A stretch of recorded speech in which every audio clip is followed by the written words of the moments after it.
sa cluster. So, parehas na karon layout na sila sir. Kanang paggama diya sa likod. So ang finish siya nga phase diri next year. First quarter next year humana. I see. Pero ang mga houses nanigi siya kuan. Inanitanan. Oh, okay. So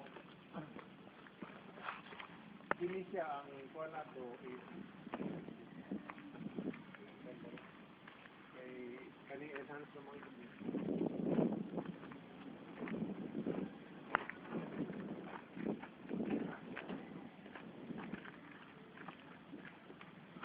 anyway, dito.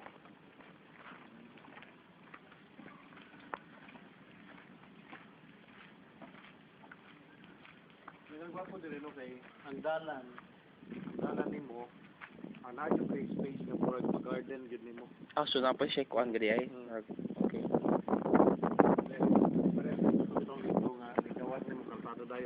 Oh, how much gani? 877. Okay. So ang 877 na to, ingani sa bare unit na sa ibig sabihin, ang bare unit na to, wala tiles.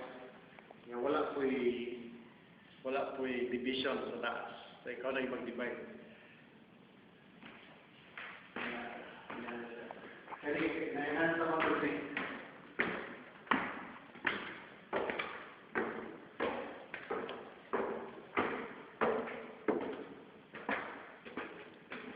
So kaya na-expand na siya. Nahimo ni mo 3 bedrooms. I see.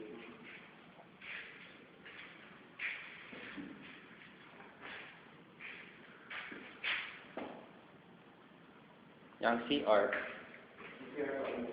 Okay. Kung kuwan mo, may block na rin. Magkakagod yan.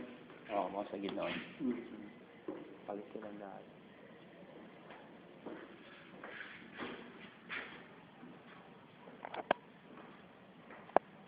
Kaya siya, kung sa kuwan mo, kaya yung pundasyon nini, pwede ka maka-third floor.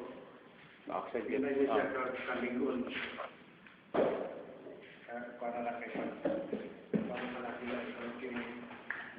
So, yun lang i-divide niya sa daan doon, no? That's all.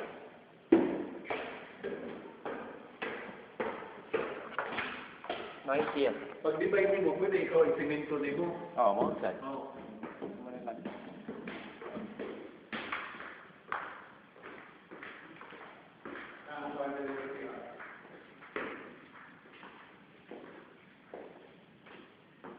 Pero kung sponsor, ang ilang 877 bare unit, hindi mga work.